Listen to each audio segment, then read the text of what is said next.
My name is Randy, 32 years old, and a successful real estate developer from Portland.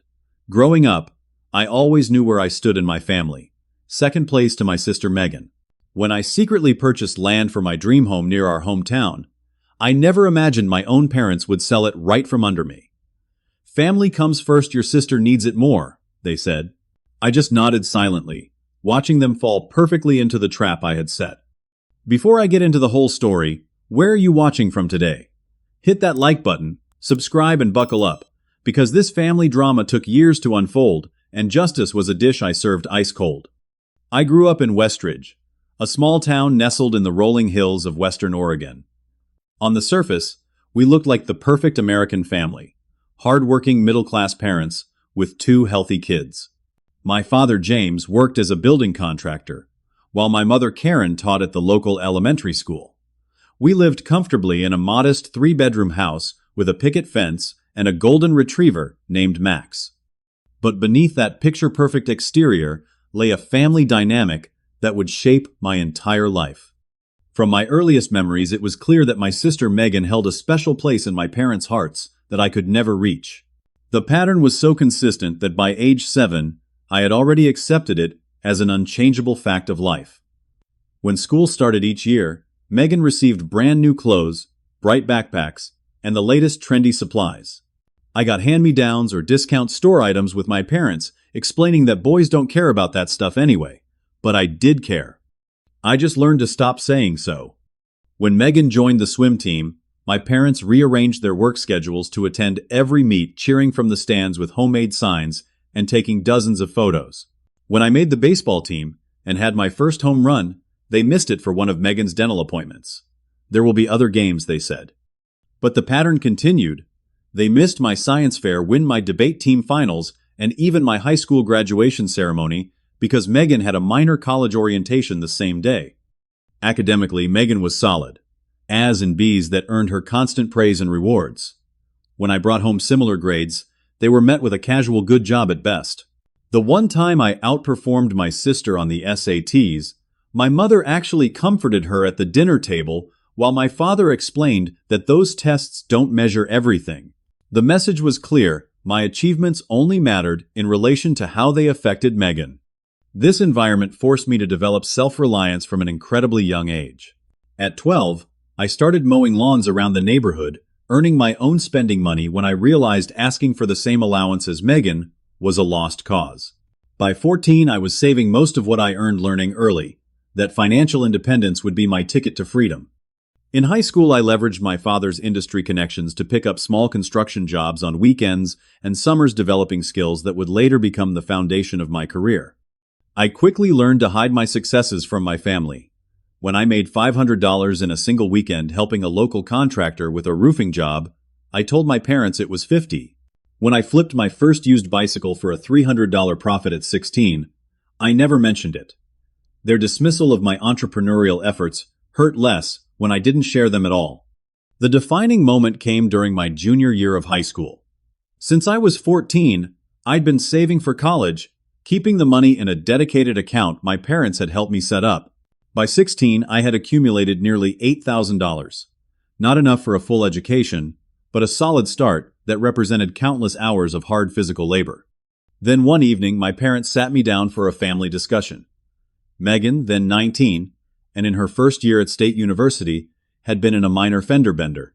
She needed a new car to commute to her classes, and insurance wouldn't cover the full replacement. My college fund would bridge the gap perfectly. Family helps family. Randy, my father said firmly. Your sister needs this now, and you still have 2 years to save for college. Besides, my mother added, you're good with your hands. You could always do community college and work in construction like your father. That night I lay awake realizing several truths at once. My parents would always prioritize Megan's needs over mine.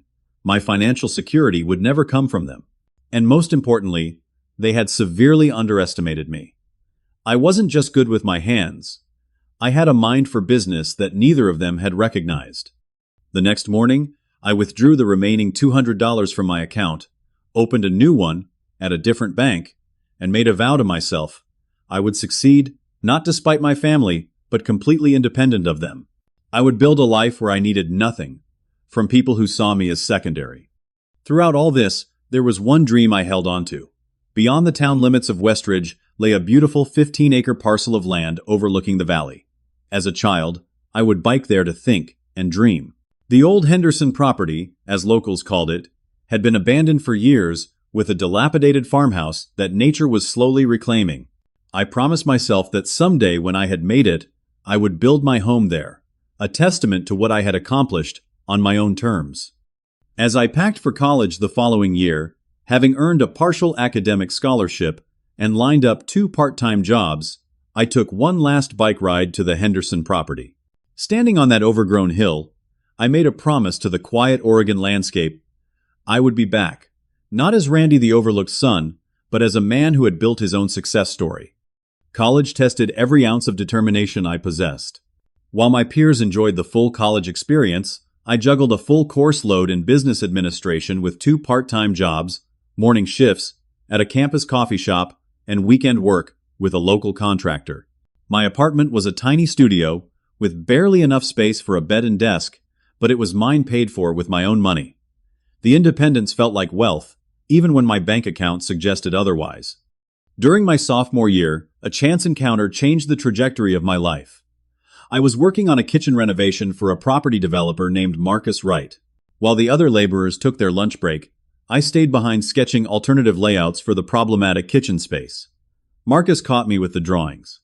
"You know most guys just swing hammers and cash checks," he said, studying my sketches. "But you're thinking about the bigger picture."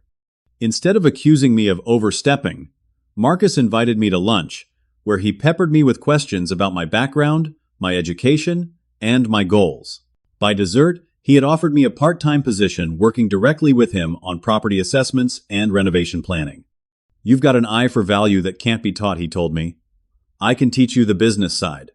For the next 2 years, Marcus became the mentor my father never was. He showed me how to analyze properties, estimate renovation costs, secure financing, and most importantly, how to recognize opportunities others missed. When I graduated, he offered me a junior partner position in his firm, but I respectfully declined. "I need to build something that's entirely mine," I explained. Marcus nodded with understanding. "The best favor I can do for you then is to introduce you to my banker." With Marcus's introduction and my detailed business plan, I secured a small loan and purchased my first property, a foreclosed duplex, on the outskirts of Portland. I lived in one unit while renovating the other, working 18-hour days, until my hands bled and my back screamed. 6 months later, I sold the renovated unit for enough profit to pay off my loan and put a down payment on my next project. The next decade was a blur of calculated risks and increasing successes.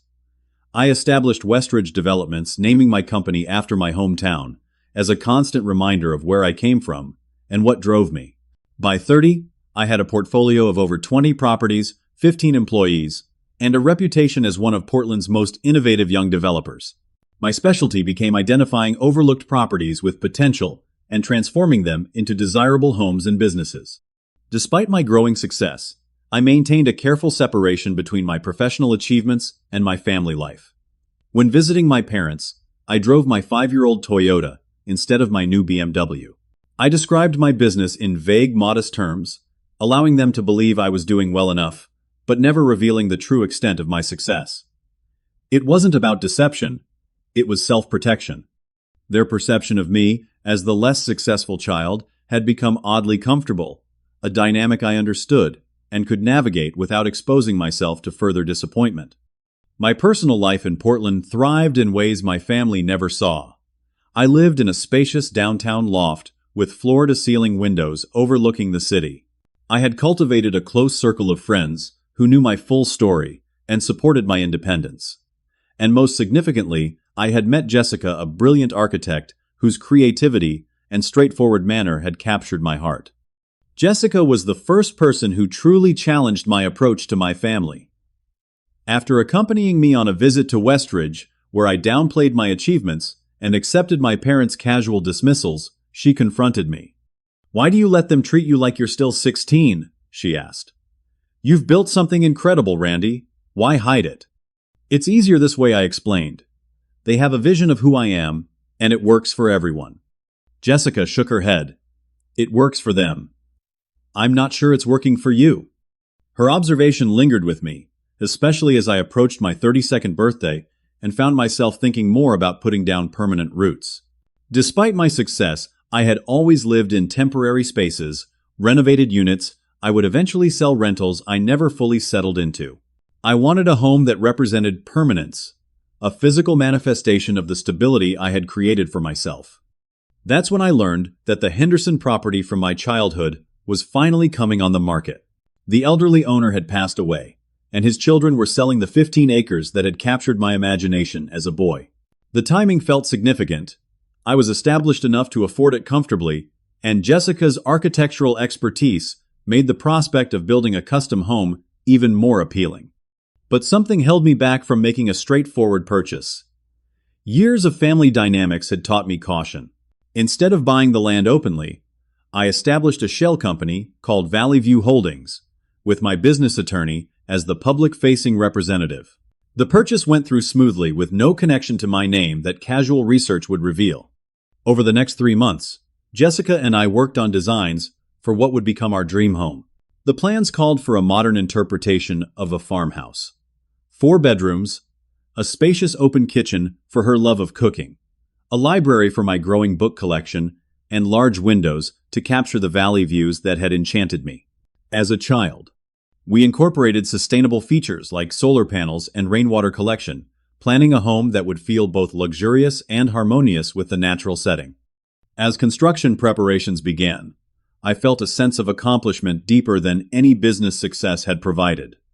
This wasn't just another investment property or flip project. This was the physical manifestation of the promise I had made to myself, to build something meaningful that was truly mine, undiluted by my family's perceptions or priorities.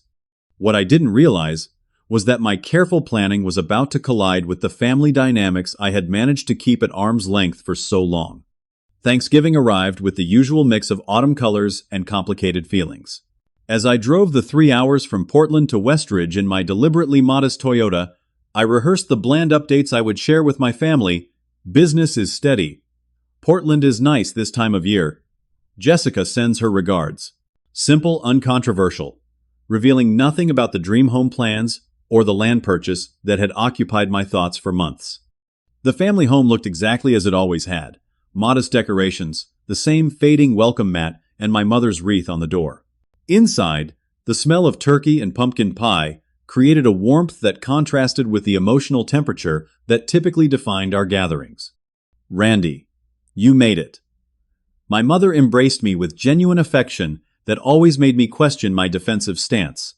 Your sister just arrived too. In the living room, my father was already deep in conversation with Megan, their heads bent together over something on her phone. They looked up briefly as I entered, offering distracted greetings before returning to their discussion. At 34, Megan had maintained her position as the family focal point, her life's developments treated with the same urgency as international incidents. Randy, honey, grab a drink and join us, my mother said. Megan has some news. The news, as it turned out, was that Megan was filing for divorce from her husband of 6 years. Brian, a pharmaceutical sales representative, had apparently been holding her back and didn't support her dreams of opening a boutique yoga studio. As she detailed her grievances, my parents nodded with emphatic support, occasionally shooting glances my way to ensure I was properly sympathetic. It's just so expensive, Megan sighed dramatically. The lawyer wants another $5,000, and that's before we even discuss the apartment I'll need to rent since Brian refuses to move out. Don't you worry about money, my father said firmly. Family takes care of family. The familiar phrase sent a chill down my spine, echoing from that long-ago night when my college fund had been reallocated to Megan's car needs. Some patterns never changed. Over dinner, the conversation predictably centered on Megan's situation, with occasional perfunctory questions tossed my way. When asked about work, I provided my standard, modest response. Business is good. We just finished a small office renovation downtown. The truth, that we had transformed an abandoned warehouse into Portland's hottest new tech hub, earning city recognition and a feature in Business Monthly, remained unspoken. That's nice, dear, my mother replied, before turning to Megan. Now, about these divorce papers. After dinner, I volunteered to clear the dishes, giving myself a moment of space in the kitchen. Through the door, I could hear my parents and Megan in intense discussion. We could take out a second mortgage, my father suggested. James, we're too close to retirement for that, my mother responded. There must be another way.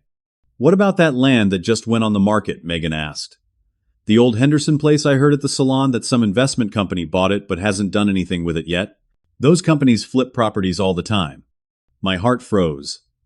How had the Henderson property come up in conversation? That's actually not a bad idea, my father mused. That land has been sitting empty for years. If we could approach the new owners with a good offer, they might make a quick profit and move on. And then we could sell it to a developer for enough to help Megan get settled, and maybe even seed money for her yoga studio. My mother sounded excited. I stood in the kitchen, dishes forgotten in my hands, as my family casually discussed, leveraging the very land I had purchased for my future.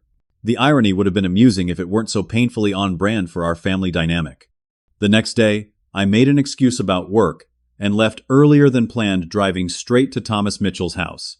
Thomas had been my best friend since kindergarten, the one person in Westridge who knew both my history and my current success. More importantly, he worked at the county records office and had been my local eyes and ears. They've been asking around about the Henderson property, Thomas confirmed when I arrived at his place. Your dad came by the office yesterday, wanting information about the new owners. What did you tell him? I asked. Just the official record, that it was purchased by Valley View Holdings. He wanted contact information, but I explained that everything went through a law firm in Portland. I nodded, grateful for Thomas's discretion. They're looking for a quick flip to finance Megan's divorce and new business venture. Thomas shook his head. Some things never change. What are you going to do? The question lingered as I drove back to Portland, my mind working through various scenarios. By the time I reached the city limits, I had the outline of a plan. The next morning, I called my attorney, Michael Donovan. I need to create some legal safeguards around the Henderson property, I explained. Expecting problems, Michael asked. Let's just say I want to be prepared for opportunistic family members. Over the next week, we established a complex but legally sound structure.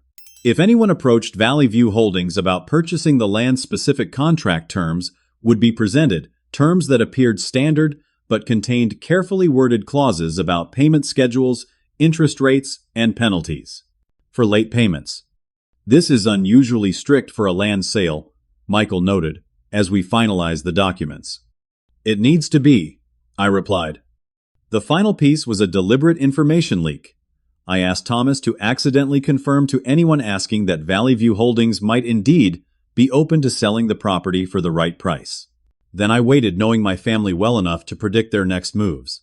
The call came 3 weeks later, as I was reviewing plans with Jessica for our Dream Homes Foundation. Randy, it's Mom. Something's come up with Megan. Can you come home this weekend? It's important, family important. I caught Jessica's concerned look as I ended the call. Family drama, she asked. No, I replied, studying the house plans one last time before folding them away. Family patterns. Exactly as predicted. The urgency in my mother's voice had been genuine, though not for the reasons she probably believed. As I pulled into my parents' driveway that Saturday morning, I noted 3 cars, 2 my parents' Megan's, and surprisingly 1 belonging to Harold Wilson, my father's longtime friend, and the only real estate agent in Reblant, Westridge. The living room had been arranged for what appeared to be a serious family meeting. My mother hugged me tightly at the door, whispering, "Thank you for coming so quickly," while my father nodded approvingly from his armchair.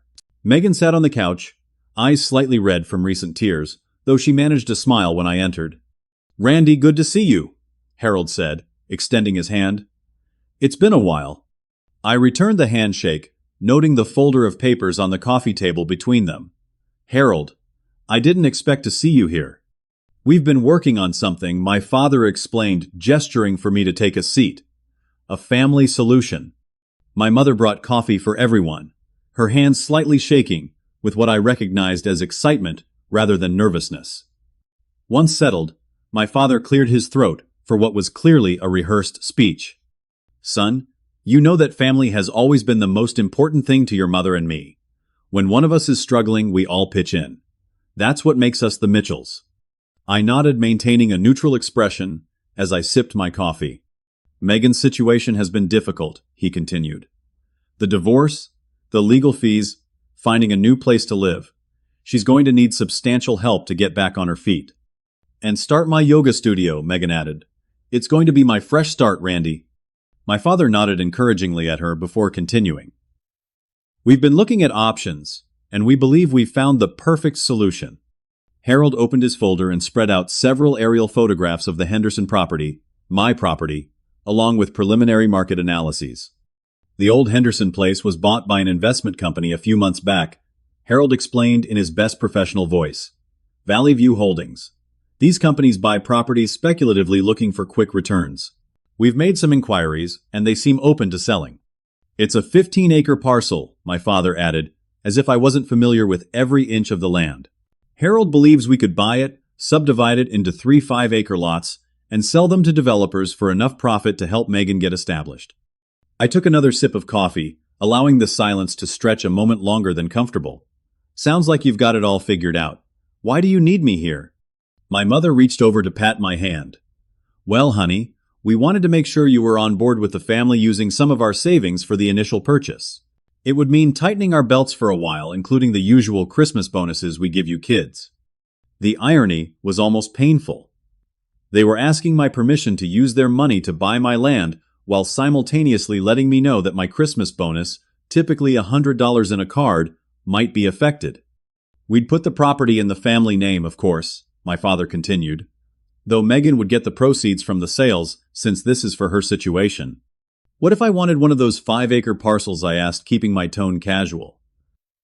I've mentioned before that I might want to build in Westridge someday. The uncomfortable glance between my parents spoke volumes before my father cleared his throat again. Son, be realistic. Building a house requires substantial capital and stable income. Megan's needs are immediate and frankly more pressing. You're doing fine with your rental and your contractor work in Portland. Family comes first, my mother added gently, and your sister needs it more than you ever will. There it was, the familiar hierarchy laid bare once again.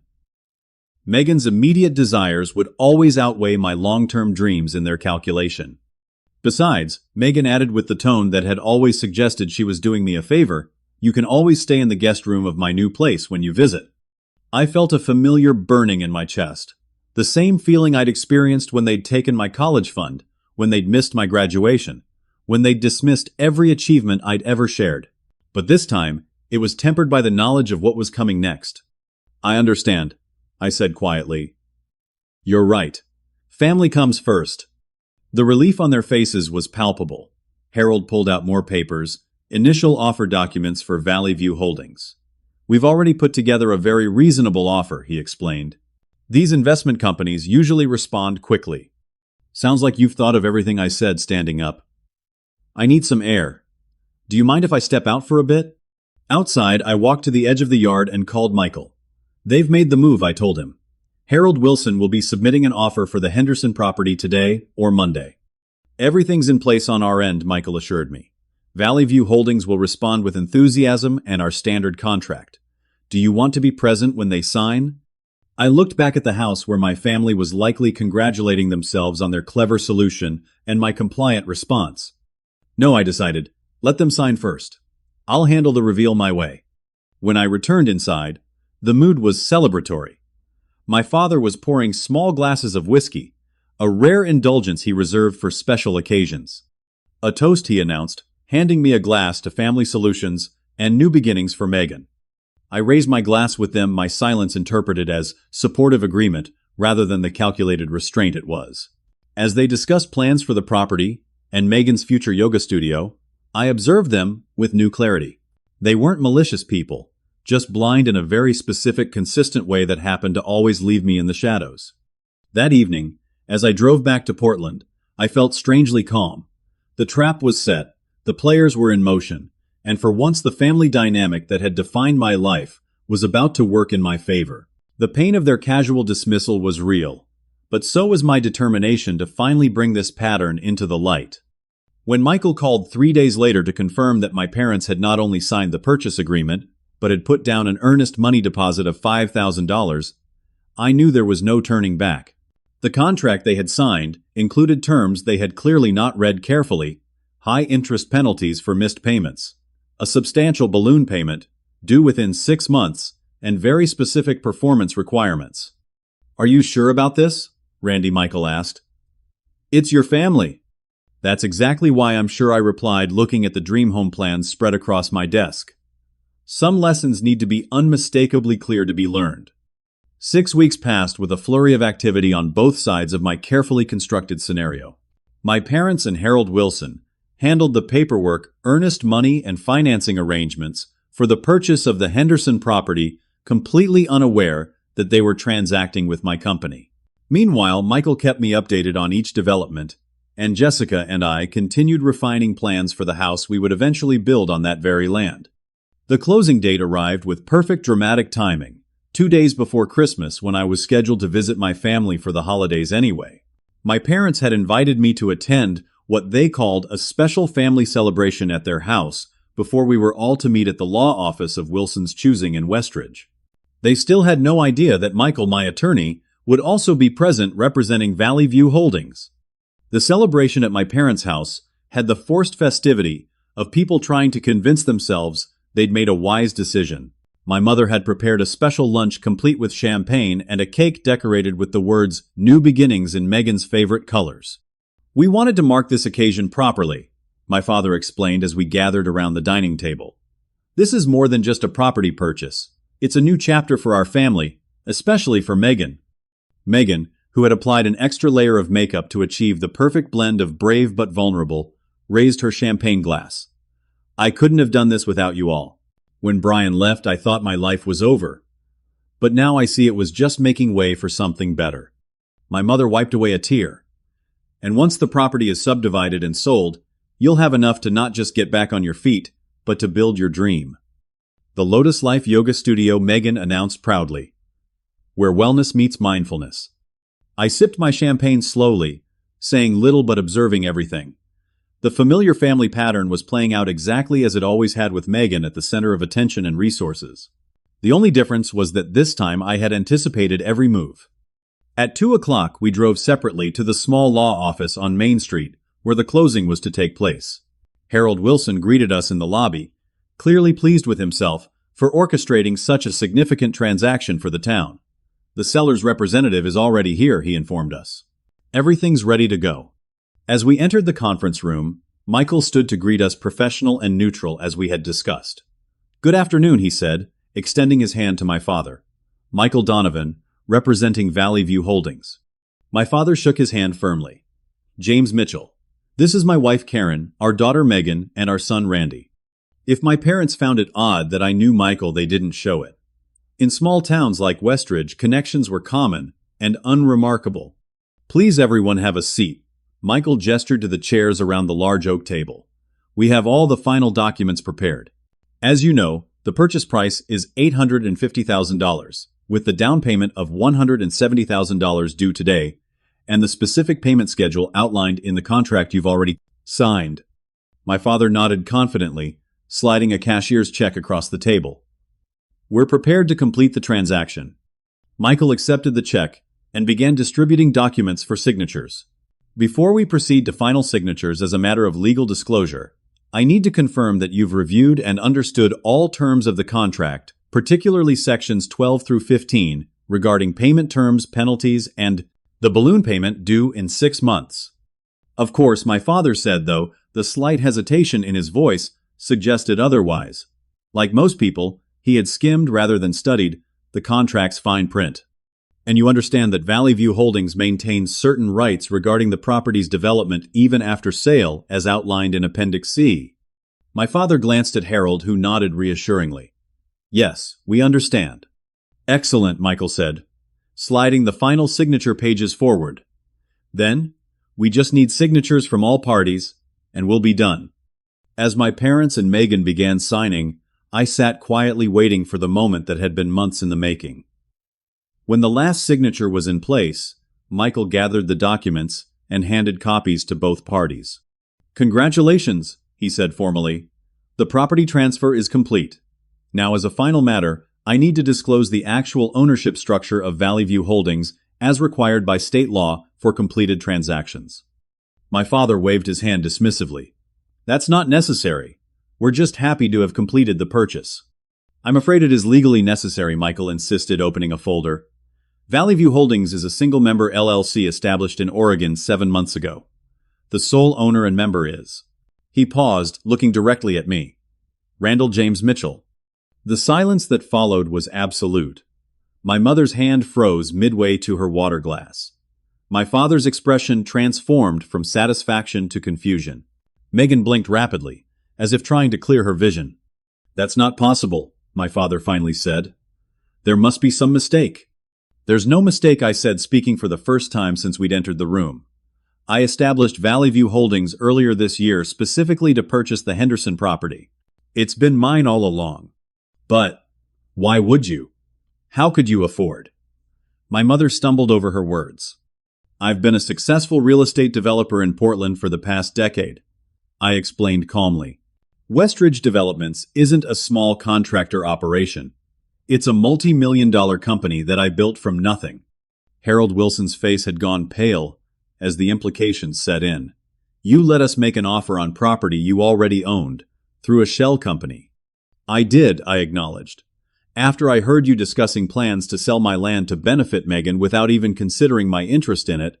This is ridiculous, my father sputtered, turning to Michael. The contract can't be valid if he deceived us about the ownership. Michael shook his head.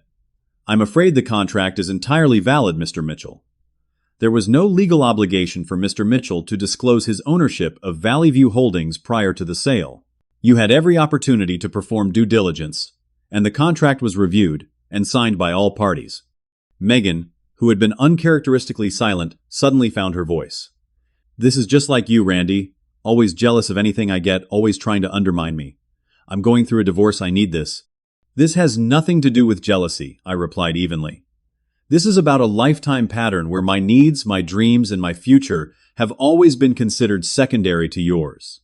When I overheard you all planning to profit from land that I purchased for my future home, I simply allowed the pattern to play out to its natural conclusion. Your future home. My mother looked genuinely confused. You never said anything about wanting to build a home here. I've mentioned it several times over the years, I corrected her. But those comments were always dismissed or forgotten because they didn't align with the family priorities. My father had begun frantically flipping through the contract. There must be a way to void this. We can return the deposit, cancel the sale. I'm afraid that won't be possible. Michael interjected professionally. As per Section 14 of the contract, the sale is final upon signature and deposit. The contract also stipulates substantial penalties for failure to adhere to the payment schedule. What payment schedule? My father demanded, finding the relevant page. As he read, the color drained from his face. Monthly payments of $15,000 at 8% interest with a balloon payment of $600,000 due in 6 months. This is predatory. It's actually standard for commercial land transactions, Michael noted. Had you consulted a real estate attorney instead of a local agent, they would have advised you accordingly. I watched as the reality of the situation dawned on my family. They had committed to a payment schedule they couldn't possibly maintain for land they had intended to quickly flip for Megan's benefit, only to discover they had purchased it from me at a premium price. What exactly do you want, Randy? My mother asked quietly, tears forming in her eyes. I want recognition, I answered honestly. Recognition that for my entire life, this family has operated with a fundamental imbalance. Recognition that my dreams and needs have value. And recognition that actions have consequences. So this is revenge, Megan snapped. Ruining our lives to make yourself feel better. This isn't about ruining anyone's life, I replied. It's about finally bringing an unspoken family dynamic into the light where it can be addressed. You have options here. Follow through with the contract you signed, or we can discuss alternative arrangements. What alternative arrangements? My father asked cautiously. I glanced at Michael, who nodded, and opened another folder. I've prepared an alternative agreement. It would void the current contract and return your deposit with certain conditions.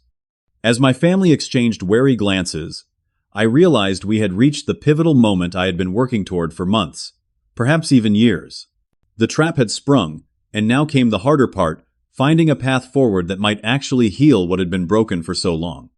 The law office conference room had transformed from a place of celebration to a battlefield of raw emotions. My father clutched the contract with white knuckles. My mother dabbed at silent tears, and Megan alternated between glaring at me and studying her manicure with intense focus. Harold Wilson, clearly uncomfortable with the family drama unfolding, had excused himself to give us privacy, though I suspected he was more concerned with distancing himself from a potentially problematic transaction. "What conditions?" my father finally asked, his voice tight with suppressed anger. "I think we should discuss this as a family," I suggested, looking at Michael.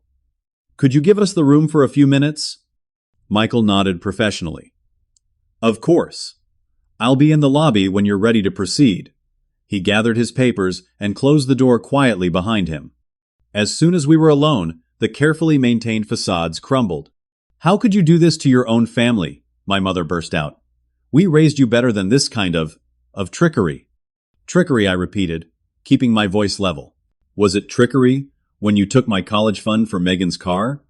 Or when you dismissed my interest in this very property because, and I quote, Megan needs it more than you ever will?" "That was different," my father insisted. "Those were family decisions made for the good of everyone." "No," I corrected him. "Those were decisions made for the good of Megan, with the assumption that my needs were secondary. They always have been." "That's not true," my mother protested. "We've always loved you both equally." "Equal love isn't the same as equal treatment," I replied. "From childhood, there's been a clear pattern in this family. Megan's activities were prioritized over mine. Her achievements were celebrated while mine were acknowledged with polite disinterest. Her financial needs were family emergencies, while mine were my personal problems to solve." "You're exaggerating," my father dismissed. "Every family has different dynamics." "Am I exaggerating?" I challenged. "When I made the baseball team, you missed my first home run for Megan's routine dental appointment. When I won the regional science fair, neither of you attended because Megan had a swim meet. You missed my high school graduation. My graduation because Megan had a college orientation the same day." My father shifted uncomfortably. "Those were unfortunate scheduling conflicts." "They were choices," I corrected. "Choices that consistently prioritized Megan's life events over mine. And they taught me exactly where I stood in this family." Megan, who had been uncharacteristically quiet, suddenly exploded. "Oh, poor Randy. Always the victim. Some of us had real pressure to succeed, you know. Mom and Dad expected perfection from me." "They expected nothing from me," I replied calmly. "Which is why I had to create my own expectations, my own support system, and my own success, all of which you've consistently dismissed or ignored." "That's not fair," my mother interjected. "We've always been proud of you." "Have you? When was the last time you asked for details about my business, when I mentioned I'd completed a major project downtown? Did either of you ask what it was, when I brought Jessica home last Christmas? Did you spend even 5 minutes getting to know the woman I love?" The silence that followed was answer enough. "I don't expect you to understand what it's like to be the invisible child," I continued. "But I do expect you to recognize that your actions have consequences. This situation," I gestured to the contract on the table, "is the direct result of assumptions you've made about me my entire life." My father's anger seemed to deflate slightly as he studied my face. "What exactly do you want from us, Randy?" "I want change," I answered simply. "Real, meaningful change in how this family operates." I reached into my briefcase and pulled out the alternative agreement Michael had prepared. "This document voids the land purchase contract and returns your deposit with no penalties. In exchange, it requires 3 things." I laid out the terms clearly. First, acknowledgement of the pattern of favoritism that has defined our family dynamic. Second, commitment to family counseling with a professional therapist for a minimum of 6 sessions. And third, establishment of clear financial boundaries with Megan moving forward. "Family counseling," my father scoffed. "We don't need some stranger telling us how to be a family." "The fact that you find the idea so offensive suggests otherwise," I observed. "And what exactly do you mean by financial boundaries with me?" Megan demanded. "It means no more bailouts," I explained. No more solving your problems with family resources while expecting me to handle everything on my own. It means learning financial responsibility instead of having every crisis smoothed over. So you're punishing me for my divorce?" Megan's voice rose accusingly. "I'm not punishing anyone. I'm establishing balance. If you need help, I'm willing to contribute equally with Mom and Dad to a reasonable support plan. What I won't accept is them leveraging assets to solve your problems, while ignoring my interests in the same assets." "And if we refuse these terms?" my father asked. "Then the original contract stands. You'll need to make the first payment of $15,000 next month, with the balloon payment of $600,000 due in 6 months. "You know we can't afford that," my mother said quietly. "I know," I acknowledged. "Just like I couldn't afford to lose my college fund at 16, but that didn't factor into your decision then." The gravity of the situation hung heavy in the room. My parents exchanged looks that contained decades of unspoken communication. "You planned this whole thing," my father finally said, more statement than accusation. "I created a scenario that would bring our family's dysfunctional pattern into unavoidable focus," I corrected. "For 32 years, I've tried to address this imbalance through conversation, only to be dismissed or ignored. This approach, while extreme, has finally gotten your attention." A soft knock at the door interrupted the tense silence. Jessica peeked in exactly as we had arranged. "Is this a good time?" My mother looked surprised. "Jessica, what are you doing here?" "I asked her to come," I explained, as Jessica entered and took the seat beside me. "She's an important part of my life and my future. The house we designed together was going to be built on that land." "You designed a house?" my mother asked, seeming genuinely surprised. Jessica squeezed my hand supportively. "A beautiful modern farmhouse with plenty of room for family visits and eventually children. We've been working with an architect for months." The mention of potential grandchildren shifted something in my mother's expression. For perhaps the first time, she was seeing me not as the secondary child, but as an adult with a future that might include her if things changed. "We never knew," she said softly. "You never asked," I replied. "That's the point I'm trying to make. There's so much about my life, my achievements, and my dreams that you've never known because you've never really looked." My father, who had been silently contemplating the alternative agreement, finally spoke. "This family counseling, what exactly would it involve?" I recognized the slight shift in his tone from defensive rejection to cautious consideration. "It would involve all of us, including Jessica, if she's comfortable meeting with a family therapist to discuss the patterns that have shaped our relationships. The goal wouldn't be to assign blame, but to establish healthier dynamics moving forward." And my yoga studio, Megan asked, her voice smaller than I'd heard it in years. "That would be part of the discussion about financial boundaries," I explained. "If it's a viable business with a solid plan, perhaps we could all invest in it equally as a family. If it's just an escape fantasy from your marriage, then maybe there are better paths forward." Megan flinched at the blunt assessment, but didn't argue, which I took as progress. A heavy silence fell as my family contemplated the crossroads before them. I had orchestrated this moment carefully, but the next step wasn't mine to determine. They would either choose the path of reflection and potential healing, or they would cling to familiar patterns and face the financial consequences. "We need time to discuss this," my father finally said. Of course, I agreed. "Take the evening to think it over, but I'll need your decision by tomorrow. The property closing needs to either proceed as contracted or be formally voided." As we prepared to leave, my mother suddenly reached for my hand. "Randy, regardless of all this, you really have built something for yourself, haven't you?" The question contained a note of genuine curiosity that had been absent from her interactions with me for as long as I could remember. "Yes," I answered simply. "I have. And I'd like you to actually know me well enough to see it." Jessica and I left them in the conference room, their expressions a complex mix of shock, anger, hurt, and perhaps, just perhaps, the beginning of understanding. "Do you think they'll agree?" Jessica asked as we walked to my car. "I think for the first time in my life they're seeing me clearly," I replied.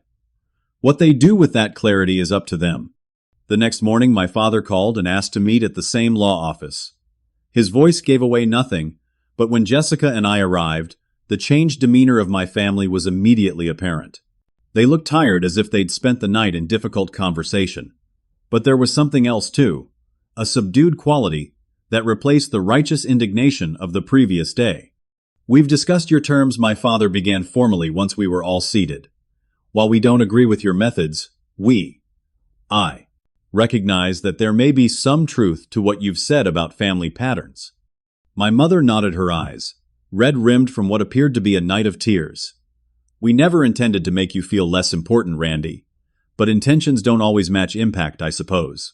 Even Megan seemed different, quieter, less entitled in her posture. "I didn't realize how things looked from your perspective," she admitted reluctantly. "I just always assumed you were fine." "We're prepared to sign your alternative agreement," my father continued. "The family counseling, the acknowledgement of past patterns, and the financial boundaries. All of it." As Michael presented the documents and my family signed, I felt a complex wave of emotions. This wasn't a victory in the traditional sense. There was too much pain on all sides for that. But it was perhaps the first step towards something that had seemed impossible, just days before a family dynamic where all members were valued equally. 6 months after that fateful meeting in the law office, I stood on the cleared construction site of what would soon become our home. The Henderson property looked different now, surveyed with foundation markers outlining where rooms would eventually stand. Jessica had modified our original designs to include a larger guest wing, a subtle acknowledgement that family visits might become more frequent in our future. The journey to this point had been neither simple nor linear. The first family counseling session, held 2 weeks after the contract confrontation, had been tense and halting. My father had participated with reluctant stoicism, my mother with tearful apologies that sometimes missed the point, and Megan with defensive body language that spoke louder than her minimal verbal contributions. For my part, I had struggled to maintain the calm clarity I'd shown in the law office, finding that old hurts surfaced with unexpected sharpness when directly addressed. Dr. Elaine Winters, the family therapist we'd selected, had navigated these complicated dynamics with practiced skill. "Healing isn't linear," she reminded us in that first session. "We'll have breakthroughs and setbacks. The important thing is that you've all chosen to be here." By the third session, we had established a communication framework that allowed each of us to express feelings without immediate defensive reactions from others. My father, surprisingly, had been the first to make a significant breakthrough. "I think I've always seen Randy as being like me," he admitted during our fourth session. "Self-sufficient, practical. I thought he didn't need the same attention Megan did. I was wrong about that, and I'm sorry." My mother's process had been more emotional, but equally sincere. "I think I overcompensated with Megan because she reminded me so much of myself at that age, uncertain, seeking approval. Randy always seemed so capable that I didn't realize he still needed to be seen and valued." Megan's journey had been the most difficult. Her divorce had finalized during our counseling process, forcing her to confront not only family patterns, but her own expectations of being rescued from consequences. Her initial resentment toward me had gradually transformed into something more complex. Not quite admiration, but a grudging respect. "I always thought you had it easy," she told me during a rare moment alone after our fifth session. "No pressure, no expectations." I never realized that came with its own pain. The financial boundaries had been the most concrete change. Instead of the yoga studio, Megan had enrolled in business courses at the community college, developing a more realistic plan for a wellness consulting business she could build gradually. My parents had helped her secure an affordable apartment, but with clear terms for their assistance and an expectation that she would become self-sufficient within a year. Today marked another milestone. My father had asked to see the construction site, the first time he'd shown genuine interest in one of my projects. I heard his truck approaching before I saw it, the familiar rumble of the engine bringing a mixture of old anxiety and new hope. He parked next to my car and approached, slowly surveying the marked foundation with a contractor's experienced eye. Good drainage planning, he noted, indicating the slight slope we'd engineered. "Smart to build up this section." "Thanks," I replied, surprised by how much his professional approval still mattered to me. "We've tried to work with the natural features of the land." He nodded, hands in his pockets, as he walked the perimeter of what would become the main structure. "Jessica showed your mother the interior designs. Impressive work." We stood in companionable silence for a moment, looking out over the valley view that had captured my imagination since childhood. Then my father cleared his throat, a sign I recognized from childhood as preceding something difficult for him to say. "I owe you an apology, son. A real one, not the generic ones we've been working through in therapy." I waited, giving him space to continue. "I've been thinking a lot about that college fund situation. You were 16 and I took your savings because it was convenient for solving Megan's problem." He shook his head. "It was wrong. Plain wrong. And it set a pattern that continued for years." "It did," I agreed quietly. "You've built something remarkable, Randy. Not just this," he gestured to the construction site, "but your whole life. Your business. And you did it without the support you should have had from us." He turned to face me directly. "I'm proud of you. I should have said that years ago, and regularly since then." The words I had longed to hear for decades hung in the clear Oregon air between us. They didn't erase the past, but they acknowledged it in a way that felt like a foundation of its own, something new we could potentially build upon. "Thank you," I said simply. "That means a lot." My mother had been making her own efforts to rebuild our relationship. She had started calling regularly, not just with family updates centered around Megan, but with genuine questions about my work and life.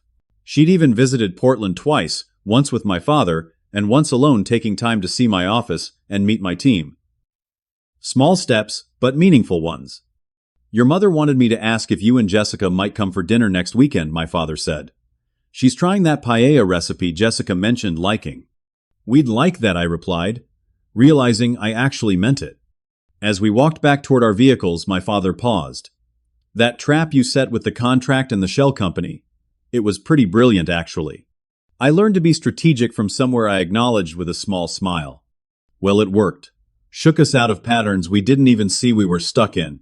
He extended his hand. "Thank you for not giving up on us even when you had every reason to." I took his hand, then found myself pulled into an unexpected embrace, the kind of father-son hug that had been rare in our household. "We're going to keep working on it," he promised gruffly.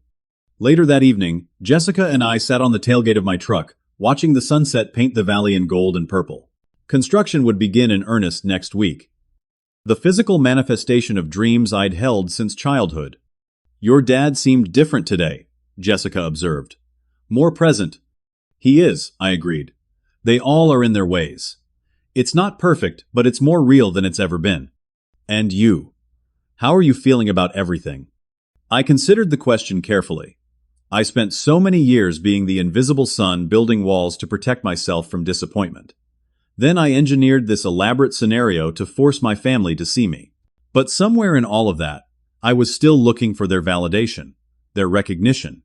Jessica leaned her head against my shoulder. "That's natural. They're your family." "They are," I acknowledged. "But what I've realized through all this is that while their recognition matters, it doesn't define me. I built a successful business, found you, and am now building our dream home all on my own terms. The trap I set was clever, but the life I've built is the real achievement." "So, philosophical?" Jessica teased, gently squeezing my hand.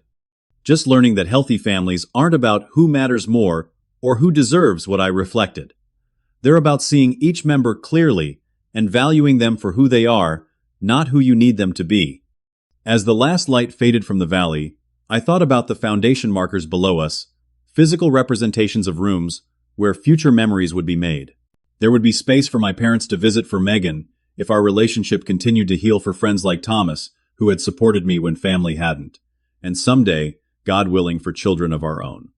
The land that had once represented my childhood dreams now symbolized something more complex and valuable, not just independence from my family's patterns, but the possibility of building something better in their place.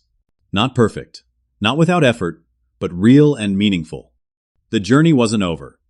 Real healing rarely comes from a single confrontation or revelation. But for perhaps the first time, all of us were walking the path with open eyes, seeing each other clearly, instead of through the distorted lens of old patterns and expectations. What has your experience been with family dynamics? Have you ever had to set boundaries with loved ones, or found yourself in patterns that needed breaking? Drop a comment below, hit subscribe if you want to hear more stories like this, and Share if you know someone who might need to hear that it's never too late to change family patterns. Thank you for listening to my story. Remember, sometimes the houses we build aren't just physical structures. They're new ways of relating to the people who shaped us, for better or worse.